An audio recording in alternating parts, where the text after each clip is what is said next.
VAG ऑडिओजमध्ये मी वैशाली तुमचं स्वागत करते. घेऊन आलीये गुंतन्या आतुर फिरोनीचा पुढचा भाग सुरू करण्याआधी माझ्या चॅनलला सबस्क्राईब करून घ्या आणि प्लीज आधीचे पार्ट ऐकून घ्या. कथा खूप सुंदर असणार आहे, मी खात्रीनं सांगू इच्छिते. सुरुवात करूया. गुंतन्या आतुर फिरोनी भाग 10. केतनने पर्णीला घरासमोर सोडलं. चल येतो मी म्हणत तो तर निघालाच होता जायला. त्याने हेल्मेटची पुढची काच पुढं घेतलेली तसं तिनं पुन्हा एकदा त्याला थांबवलं. 1 मिनिट केतन, मला बोलायचं आहे. त्याच्या हातावर हात ठेवत ती बोलली. आत्ता? अगं घरी आल्यावर बोलू, ऑलरेडी लेट झालोय मी. तो पुन्हा हेल्मेटची काच काढत म्हणाला. मी थोडं स्पष्टच विचारते आहे. तुम्हाला मगाशी असं काही वाटलं का की माझ्या कोणी आयुष्यात आहे आणि म्हणून अचानक मी एवढी बदलले वगैरे आणि म्हणूनच तुम्ही मला सोडायला घरी आलात का? असं तर नाही ना वाटलं की मी एकटीच घरी निघाली तर कोणाला तरी भेटायला जाईन? खरं सांगा, हीच भीती आलेली ना मनात? काही काय बोलत आहेस तू पर्णी? हे असं काही नाहीये, तो म्हणाला. तरीही गडबडला. मग फिशी का म्हणून वाटलं तुम्हाला? मला हा प्रश्न त्रास देतो आहे आणि उत्तर तर तुम्हाला द्यावंच लागेल केतन. यार पर्णी, असं काही नाहीये यार, का उगाच वेळ घालवते आहेस? मी गेलो जस्ट बोलून, सोड ना यार. जस्ट बोलून गेलात रिअली? पण मी नाही सोडू शकत आहे केतन, आणि तुमच्या मनात उमटलेल्या या शंकेचं स्पष्टीकरण मात्र मी देणार आहे हा तुम्हाला, आणि तुम्हाला ऐकावंही लागेल. ओके पर्णिका, बट आत्ता यावेळी? तो म्हणत होता, पण ती त्याला थांबवत पुढं बोलू लागली. फक्त 2च मिनिट द्या केतन, ती म्हणाली. तसा तो क्षणभर गप्पच झाला. पहिली गोष्ट, मी 1 मॅन विमेन आहे. मला चांगलीच कल्पना आहे की माझ्या मर्यादा काय आहेत, ज्या माझ्याकडून या जन्मात तरी तोडणं शक्यच नाही, अशक्य आहे. ज्याला मी आयुष्यभराची कमिटमेंट दिली आहे, ज्याच्यासोबत माझं लग्न झालंय, ज्याला मी 7 जन्माचं वचन दिलंय, ते मी निभावणार, अगदी शेवटच्या श्वासापर्यंत निभावणार. तुम्हाला सांगायचं झालं तर माझ्याकडून कधीही वाकडं पाऊल पडूच शकत नाही, हा माझा निर्धार आहे. आणि याबाबत तुम्ही कधीही माझी परीक्षा घेतली तरीही मी यात पास होऊन दाखवेन, याची खात्री मी तुम्हाला देते. कारण कर नाही त्याला डर ही नसतो केतन. सो यापुढे असं माझ्याबद्दल बोलताना जरा जपून बोलायचं, ओके? माझं बोलून झालंय, बाय म्हणत पर्णी सरळ गेटमधून आत निघून आली. तिची भेदक नजर आणि नजरेला नजर देऊन ती हे सगळंच बोलून निघून गेली होती. एक क्षण त्यालाच तिच्या निर्मळ डोळ्यात पाहताना गिल्टी वाटत होतं. ती गेली तरीही तो मात्र क्षणभर स्तब्धपणे तिथंच थांबलेला. तिचे शब्द मनावर एक प्रकारे घाव करत होते आणि त्यालाच कोड्यात टाकत होते. त्याच्या स्वतःच्या वागण्यावर प्रश्नचिन्ह उभे करत होते आणि त्यालाच अपराधीपणाचे भाव सुद्धा देत होते. त्याने बाईक स्टार्ट केली आणि ऑफिसच्या दिशेने घेतली. पर्णी बेटा, झालं ऍडमिशन? घरात येताच आईनं विचारलं. हो आई, सगळं व्यवस्थित झालं. 1 तारखेपासून सुरू होईल माझा कोर्स. अच्छा, हो का? बरं, छान झालं. आणि आई, ते कोर्स करता करता हे सगळं प्रोफेशनली शिकायचाही चान्स देतात, म्हणजे तिथं थोडाफार एक्सपिरियन्सही मिळून जातो. सो तेवढं जरी झालं तरी मला आयडिया येईल पुढं मला कितपत काय करता येईल याची. हो, हे छान राहील बघ. आणि पर्णी बघ आता किती कॉन्फिडन्स वाटतोय तुझ्यात, अशीच राहा बेटा. हो आई. बरं, मी बघते, उद्यासाठी तयारी करायला हवी ना, मी आले चेंज करून, म्हणत ती वर बेडरूममध्ये आली. पर्णीला आज स्वतःलाही तिच्यात प्रचंड आत्मविश्वास निर्माण झाल्यासारखा वाटत होता. ती खूप खुश होती. केतन ऑफिसमध्ये पोहोचला आणि त्याच्या केबिनमध्ये पोहोचला असेल एवढ्यात त्याला कियाराचा मेसेज आला. बहुधा तो आलेला तिनं पाहिलं असावं. हाय बडी, आज ऑफिसला एवढा लेट? काय यार, मिस केलं मी तुला. तिनं बारीक तोंड केल्याची इमोजी पाठवली. ओ मिस्ड यू टू. हो, थोडं काम होतं, बोलू नंतर, आता थोडं कामाचं पाहतो. त्याने स्माइली सहित मेसेज पाठवला. Okay, no problem. Just ping me when you are going to lunch. Today let's do lunch together. Okay? Yeah sure, bye. त्याने तिला रिप्लाय केला. आणि आज चक्क तिनं स्वतःहून लंचसाठी विचारले हे पाहून तर केतन 7व्या आसमानमध्ये होता. येस, जस्ट लाईक फ्रेंड मी तिच्याशी बोललोय. I like her friendship. मी काही वाईट थोडी ना काही करत आहे. नाही पर्णीला फसवतोय. हो, आणि मैत्रीण असणं असं थोडीच वाईट आहे. मोठा श्वास घेत त्याने स्वतःलाच समजावलं आणि तो कामात गढून गेला. लंचची वेळ झाली तेव्हा खरं तर त्याचा मित्र नीरव त्याला लंचसाठी बोलवायला त्याच्या केबिनमध्ये आला. हे केतन, चल लंचला. आणि काय रे, आज लेट आलास ऑफिसला? अरे थोडं काम होतं. ओ अच्छा, बरं चल राहू दे ना आता हे काम. आता लंच करून आल्यावर कर ना उरलेलं. हो म्हणत तो उठणार एवढ्यात कियाराचा मेसेज आला. Are you coming for lunch? आणि त्याला आठवलं त्याने तिला लंचसाठी होकार दिलाय. नीरव, अरे मी विसरलो, आज माझा टिफिन नाहीये. एक काम कर, तू जा लंचला. ओ टिफिन नाहीये का? मग ओके ठीक आहे ना, चल ना माझ्यासोबत माझा टिफिन खा. अरे माझ्याकडे टिफिन आहे, त्यात काय एवढं? अरे कशाला, एक काम कर, तू जा जेव जा, मी बघतो काहीतरी इथेच मागवेन. तसंही खूप काम आहे आज, तो खोटंच म्हणाला. बरं ठीक आहे, बाय म्हणत नीरव निघून गेला. तो टिफिन घेऊन आलाय म्हणजे तो कॅन्टीनमध्ये जाणार हे त्याला माहीत होतं. काही वेळ वाट पाहत तो तिथेच थांबला आणि कियाराला मेसेज करायला घेणार एवढ्यात तिचा कॉलच येऊ लागला. तिचा येणारा कॉल पाहून त्याचं हृदय मात्र धडधडू लागलेलं. त्यानं ते सावरतच पटकन तिचा कॉल उचलला. Hey Ketan, what are you doing या? I am waiting for you. I am starving here यार, come on let's go. Kiara, actually I don't have tiffin today. मी खाली जाणार आहे, so if you want to go alone then you can go. ती त्याच्यासोबत खाली येईल का याची खात्री नसल्याने तसं न विचारता त्याने तिला असं सांगितलं, ज्यावर तिचा रिप्लाय पुढच्या क्षणाला आला. ओ कम ऑन केतन, इतका वेळ थांबले मी तुझ्यासाठी आणि आता एकटीला जा म्हणतोयस. दिस इज नॉट गुड. हां, खरं तर मीही टिफिन नाही आणलाय. एक काम करूया का केतन, इथं जवळच एक पराठा हाऊस आहे, we will go over there if you are okay with this.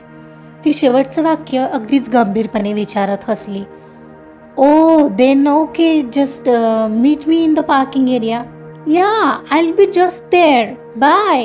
ती सुरत म्हणाली आणि त्याचा हार्टबीट स्किप झाला. कियारा बिनधास्त त्याच्यासोबत लंचला जाण्यासाठी तयार होती आणि आताही तिने लंचसाठी विचारल्यावर तो स्वतःला रोखू शकला नव्हता.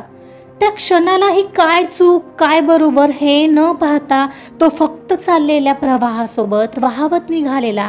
सध्या तरी तिच्याबद्दल वाटणारी ओढ तिची सोबत यापुढे त्याचा विचार जात नव्हता.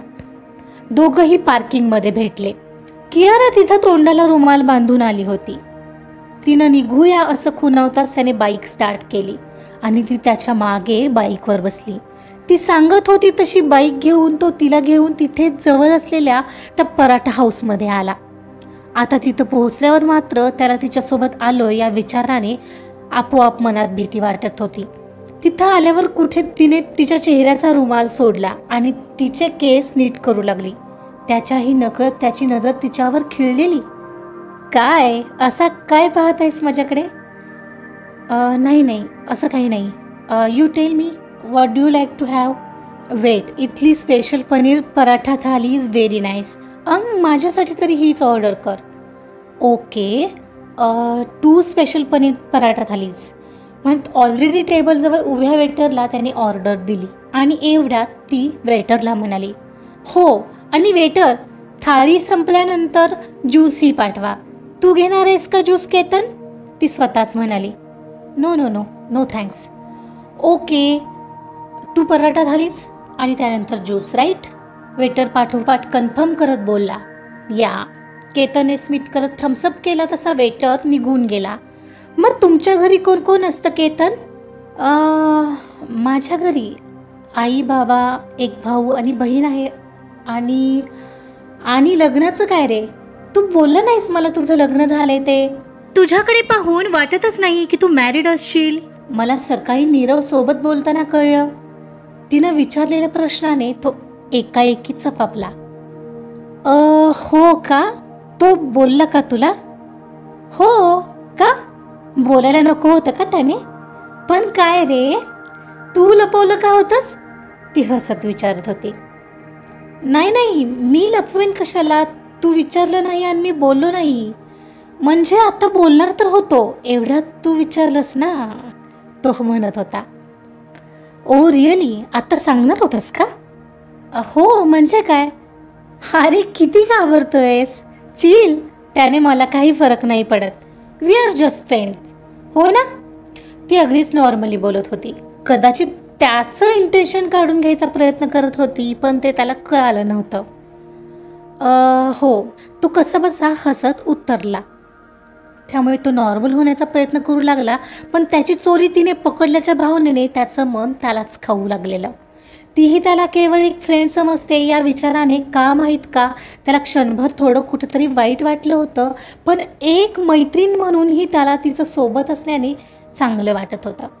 तसंही पर्णी मगाशी निघताना जे काही त्याला सुनावून गेली होती तेही त्याला आता उगाचच आठवलं. तिचं त्याच्याशी प्रामाणिक असणं आठवलं आणि आपोआप त्याच्या मनात जबाबदारीची जाणीव निर्माण झाली. नाही, आमची फक्त मैत्री आहे, हे शब्द त्याने मनाशीच उच्चारले. त्यानंतर मात्र कियारा एकटीच काही ना काही बडबडत होती आणि तो तिला हसून हो नाही एवढंच करत होता. वा, काय बॉडी बनवलीस केतन? जिम करत असशील ना? हो हो ओ, मला वाटलेलंच, तुला पाहताच क्षणी वाटलेलं. Keep it up. हो, थँक्स. दोघांचं काही ना काही बोलणं चालू होतं आणि मधीच कधीतरी त्यांची ऑर्डर आली. ऑर्डर येताच दोघांनीही पराठ्याचा आस्वाद घ्यायला सुरुवात केली. एका क्षणाला दोघांचं जेवण झालं आणि ते जायला निघाले. बिल पे करून केतन आला. ती ऑलरेडी त्याच्या बाईक जवळ येऊन थांबलेली. दोघांनी एकमेकांना खुणावलं, निघूया, आणि एकमेकांना होकारार्थी मानेने संमती देत ते तिथून ऑफिसमध्ये जायला निघाले. इकडे घरी रात्रीचं जेवण बनवायचं चाललेलं. तेव्हा कृती नेमकी किचनमध्ये पाणी प्यायला आलेली. तेव्हा तिच्या मैत्रिणीशी काहीतरी बोलत होती. कृती फॅशन डिझायनिंगचा कोर्स करत होती. आता पर्णीचं तिच्या बोलण्याकडेच लक्ष होतं. अगं, मी तुला माझे डिझाईन पाठवून दिलेत मोबाईलवर, बघ एकदा कसं झालंय. ठीक आहे, सांग मग मला कसे वाटले. चल मग बाय, म्हणत तिनं फोन ठेवला. कृती, मला जरा तुला मोबाईलबद्दल विचारायचं होतं. बोल ना वहिनी. हे स्मार्टफोनमधून कॉम्प्युटरसारखेच सगळ्या गोष्टी करता येतात ना, म्हणजे मेल पाठवणं, माहिती मिळवणं? हो, म्हणजे काय? आणि अगं फोटोच नाही तर व्हिडिओ, ऑडिओ, डॉक्युमेंटसुद्धा पाठवता येतात. आणि सर्च तर तू विचारूही नकोस काय काय करता येतं. सगळी माहिती एका चुटकीसरशी हजर असते. आणि आता तर AI ही आलंय या सगळ्यात. तू सांग फक्त तुला काय सर्च करायचंय. अगं, मला ना ते जस्ट चेहऱ्यासाठी काय करता येईल याचं सर्च करायचं होतं. देशील का मला तेवढे टिप्स? ओहो, एवढंच ना? देईन की. पण मला काय वाटतं माहिती आहे वहिनी, आता तू सुद्धा स्मार्टफोन घेच. भैयाच्या मागे लागच आता, कारण आता तुलाही तो उपयोगी पडेल तुझ्या कोर्ससाठी. कळलं का? कृतीने सुचवलं. हो, मीही हाच विचार करते, पण माझा फोन येईपर्यंत तुझी मदत लागेल हा मला. ओके, मी एक काम करते, ती माहिती सर्च करून पाठवते तुला टेक्स्ट मेसेज लगेचच. बाय द वे, तुझं ॲडमिशन झालं ना गं वहिनी आज? हो झालं, आज करून आली आहे बघ. 1 तारखेपासून सुरू होईल कॉलेज. अरे वा, गुड. बरं सांग, काय हेल्प करू आता तुझी? वहिनी, आज ना मी पोळ्या बनवते, पण तुझं झालं की हाक मार हं आठवणीने, नाहीतर घेशील करायला आणि आई रागवेल मला. मी आहे हं बाहेर, तुझंच काम करते टिप्सचं, म्हणत कीर्ती हॉलमध्ये निघून गेली. हो हो, ठीक आहे, पर्णी हसत म्हणाली आणि तिचे हात जेवण बनवण्यात सराईतपणे चालू लागले होते. तिचं एक एक पाऊल स्वतःच्या दृष्टीने पुढे पडत होतं आणि यामुळेच तिच्या मनात वाटणारी खुशी आपोआप द्विगुणित होत होती. केतन चक्क वेळेवर आलेला. स्वतःचा टिफिन त्याने स्वतः येऊन किचनमध्ये ठेवलेला. रात्रीची जेवण झाली आणि आवरून झाल्यावर पर्णीने तिचा बेसनचा फेस पॅक बनवला. ते एकत्र केलेलं मिक्सचर घेऊन ती वर बेडरूममध्ये निघालेली, पण ती पहिली कृतीच्या रूममध्ये डोकावली. हे कृती, ऐक ना, मला थोडी तुझी मदत हवी आहे. जरा आमच्या बेडरूममध्ये येतेस? हो येते. काय ग, पण काय करायचंय? तू ये तर मी सांगते. चल, मी आहे माझ्या बेडरूममध्ये, म्हणत पर्णिका त्यांच्या बेडरूम जवळ आली आणि डोअर उघडणार एवढ्यात फोन कॉलवर असलेल्या केतन आणि त्याच्या मित्राचं बोलणं तिच्या कानावर पडलं. त्यामुळे ते ऐकत ती तिथेच थांबली. अच्छा, तर तिच्यासोबत गेला होतास तू आज लंचला? आणि नीरोला काय म्हणालास? केत्या, टिफिन आणला नाहीये? ही मैत्री आहे ना? तू बोलू नकोस यार. आम्हाला बोलला असता तर आम्ही नसतो आलो का तुझ्यासोबत पराठा हाऊसमध्ये? पण नाही, तुला तिच्यासोबत जायचं होतं नाही का? आता ती भेटली की विसरलास ना फ्रेंड्सना? आणि काय रे, बायको आहे हे तर विसरला नाहीस ना अजून? फोन कॉल स्पीकरवर नव्हता, पण तरीही त्याच्या मित्राचं बोलणं बाहेर ऐकू येत होतं. आणि इकडून तिकडे फिरणारा केतन केसातून हात फिरवत अस्वस्थ झालेला. अरे यार, हळू बोल जरा. आणि हे बघ, असं काही नाहीये आमच्यात. तिनंही आज टिफिन नव्हता आणला म्हणून गेलो होतो. We are just friends. उगाच काहीही विचार करू नकोस आमच्याबद्दल, कळलं ना? नक्की का? तू आणि ती फ्रेंड आहात फक्त? बघ हा, मला तर नाही वाटत. अरे यार सचिन, तुला काय समजायचं ते समज, बट मला कळतं हा एवढं की कोणाला किती महत्व द्यावं. बर, बघू ना किती दिवस फ्रेंड फ्रेंड खेळत आहात. उद्या कधी फक्त तू बोल मला की तिच्यात आणि तुझ्यात असं काही आहे. मी स्वतः जाऊन वहिनींना सांगतो की नाही बघ, हे चांगलं नाहीये. जरा त्या बिचारीचा विचार कर. त्या नीरवच्या नादाने का स्वतःच्या पायावर धोंडा मारत आहेस? आता ह्यात त्याच्या सांगण्यावरून काय करतोय मी यार सचिन? मग त्या दिवशी पार्टीत त्याच्याच आग्रहावरून तू असा वागू लागला आहेस. ड्रिंक सुद्धा त्यानेच आग्रह केलेलं म्हणून तू घेतलेलंच विसरू नको. मी असा फ्रेंड नक्कीच नाही की तू चुकत असशील तर तुला पाठीशी घालेन, कळलं ना? अरे यार हो बाबा, ठीक आहे, चल आता ठेवू. केतन म्हणाला होता एवढ्यात मागून कीर्तीचा आवाज आला. वहिनी, इथे का अशी थांबलीयस? चल ना आत. हो हो चल. पर्णी ही गडबडून पाठोपाठ म्हणाली आणि डोअर उघडून आत आली. वळलेल्या केतनच्या लक्षात आलं बहुतेक पर्णीने दोघांच्यातलं संभाषण ऐकलंय. त्याने पटकन कॉल कट केला आणि एकदम चोरी पकडली गेल्याच्या गिल्टमध्ये बेडवर जाऊन बसला. आजचा पार्ट इथंच संपलाय. कथेचा विषय नाजूक आहे, कोणाच्या भावना दुखवायच्या नाहीयेत, पण आधीच कोणत्याही कॅरेक्टरला जज करू नका. तुमचे स्टोरी बद्दलचे अभिप्राय कळवत राहा. ऐकत राहा गुंतऱ्या आतुर फिरूनी. कथा आवडत असेल तर लाईक करा, सबस्क्राईब करा आणि शेअर सुद्धा करा. Thank you so much.